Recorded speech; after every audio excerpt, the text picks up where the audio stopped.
One of the most brutal and ruthless executions of the Second World War saw a notorious German war criminal and a brutal and barbaric man being locked inside of a German field ambulance, which was then set on fire in front of a huge crowd. He was treated very roughly at the hands of the French resistance, but for the slaughter, Helmut Kämpfe was not a normal soldier of the Waffen-SS. He was a commander in the same division, and was a very highly decorated soldier, and one who had been wounded around 10 times during the conflict of World War II. Kämpfe, on the 31st of July 1909, Helmut Kämpfe was born in Thuringen, inside of Germany. He had a relatively normal upbringing and schooling, and he took his father's line of work, becoming a typographer. He was someone who wanted more from life, and when the Nazis seized control in Germany in 1933, after Hitler was made Chancellor, he joined the Heer. This was the German Army's land forces, and there would be, at their height of its membership, around 13.6 million volunteers and also conscripts inside the German Army. Kämpfe trained to be a soldier in the regular army, but in 1939, shortly before World War II broke out, he transitioned to join the Waffen-SS, the armed forces wing of the SS. The Schutzstaffel was Heinrich Himmler's paramilitary group that began life as the elite bodyguard force of Adolf Hitler, but under Himmler's stewardship they became the cold-blooded killers, executioners, concentration camp guards, who all became synonymous with the evils of the Third Reich. The SS would have the blood of millions of people and innocent civilians on their hands during World War II, and many members of the SS at the end of the conflict would be hunted for war crimes trials. The Waffen-SS was the combat branch of the group, and they would have around 900,000 men at their disposal, many of whom had intense training regimes, and they were considered the most ardent, but also some of the most dangerous soldiers by the Allied enemy. Membership to the Waffen-SS was kept open only to those people who were of Germanic origin, those so-called Aryans, but later the rules would be slightly relaxed due to the losses sustained by the group during the conflict. The Waffen-SS as a group would become involved in many war crimes, massacres and atrocities, and they were later declared a criminal organisation by the International Military Tribunal in Nuremberg in 1946 due to their involvement in the Holocaust, war crimes, kidnapping civilians for slave labour, and many more terrible deeds. Helmut Kämpfe as an Aryan was accepted into the group, and he then fought during the Second World War on many different battlefields and during many different campaigns. Kämpfe was a skilled soldier and commander, and he would rise throughout different ranks, but his previous work inside of the Heer also qualified him for command positions inside of the SS. In the Soviet Union during Operation Barbarossa, he was given command of the 3rd Battalion of the 4th SS Panzergrenadiers der Führer Regiment, part of the Das Reichs Division reconnaissance group. Kämpfer's men would get involved in many activities, spying upon the Red Army forces, who were at the time in retreat, and he was rewarded for this. He fought on the Eastern Front for many years, and was awarded the Knight's Cross of the Iron Cross for bravery and for exemplary leadership during the Zhytomyr-Berdyshev offensive during winter 1943. But his unit, the 2nd Panzer Division Das Reich, were involved in many war crimes. Specifically during the invasion of Yugoslavia in April 1941, members of the division attacked civilians and also prisoners of war, murdering around 200 people. 51 corpses were later found in a mass grave inside of a churchyard, as were 54 other bodies in a nearby settlement. These crimes were committed in retaliation for armed civilians fighting the Germans. Also in September 1941, they slaughtered 920 Jewish people near to the city of Minsk. Helmut Kämpfe was, during the Second World War, wounded many times, and he was also awarded the other Iron Crosses, as well as a wound badge in silver, the General Assault Badge, and the Close Combat Clasp in gold. Kämpfe was one of the most decorated SS soldiers, and in spring 1944, the Das Reichs division had been taken out of the Soviet Union, and they were then sent to France. Specifically at the time, there was a huge operation within the German army based in France, to dig in and prepare for the anticipated Allied invasion of Europe. Field Marshal Erwin Rommel was placed in charge of overseeing the huge creation of fortifications and concrete bunkers known as the Atlantic Wall. The plan for this was to draft in scores of French workers to build the wall and fortifications. Colossal gun batteries and artillery positions were made, and many SS soldiers and German army units found themselves redeployed to France. The Allied invasion would come, of course, on the 6th of June 1944 on D-Day, but Kämpfer's men were involved in the attacks upon local members of the French resistance and also French guerrilla fighters. He was involved in operations against the Maquis, who fought in mostly rural areas.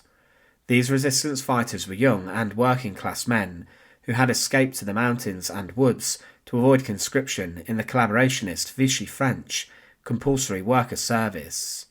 The Maquis had up to around 100,000 members in June 1944, and their operations were conducted in the Alps and in other mountainous regions such as Brittany. Small attacks by the forces would kill a number of Germans, and Kämpfer's group was sent in to suppress and slaughter the Maquis in order to break the spirit of the population by making examples.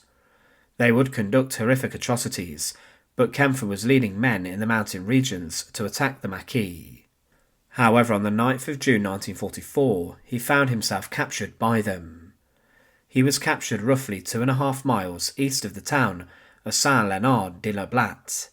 He was ambushed by a group of Maquis men, led by Jean Canu.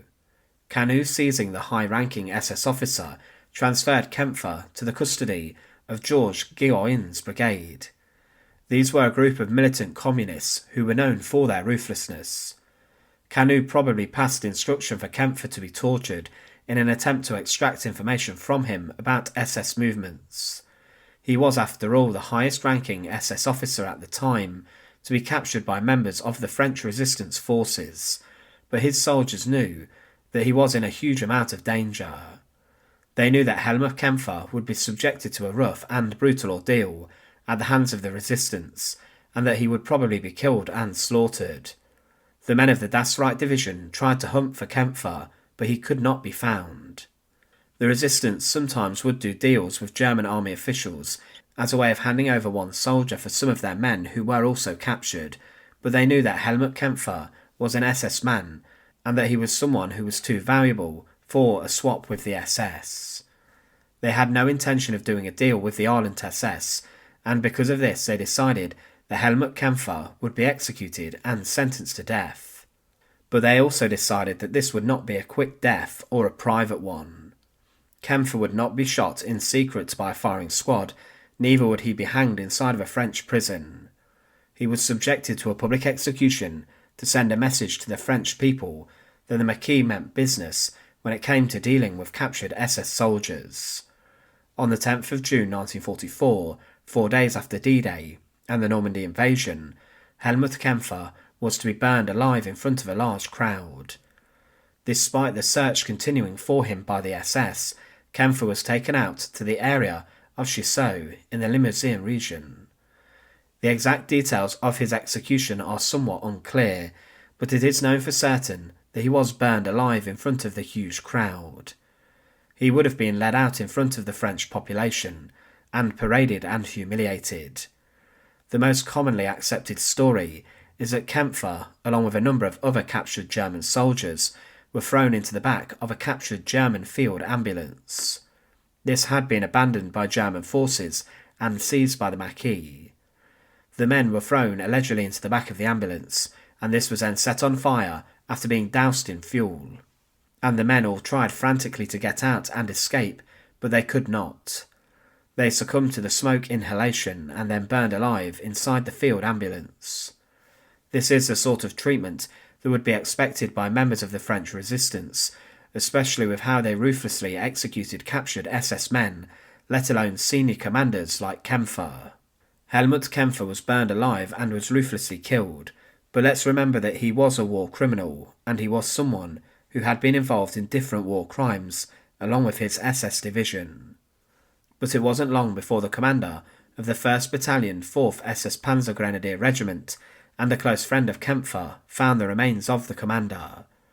Adolf Diekmann claimed that he had found Kämpfer's body in the back of a German field ambulance and that his arms had been handcuffed, meaning there was literally no escape for him. The ambulance, Diekmann claimed, had been set alight, and that alongside Kämpfe were other German soldiers who had been burned alive. It was also claimed that the driver and front seat passenger of the German ambulance had been tied to the steering wheel with wire, and that they were living when the ambulance was set on fire, meaning that it is possible that Kämpfe was thrown in the back on his own.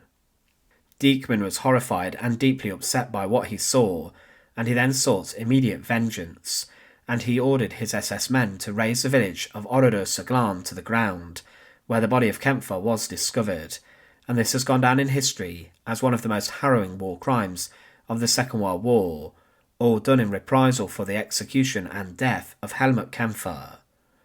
On the 10th of June 1944, after finding his body, Diekmann's battalion sealed off and encircled Oradour-sur-Glane, and they then ordered everybody to gather in the village square with their identity papers. 6 non-residents who were cycling through the village when the SS arrived were also ordered there, and the women and children of the village were sent to the church, and they were then locked in. The men of the village were led towards 6 barns and sheds, where the SS men had already set up machine guns. The SS then allegedly began to shoot at the men aiming for their legs, and to them when they were injured and could not move, the SS soldiers then doused the barns with fuel and set the barns on fire.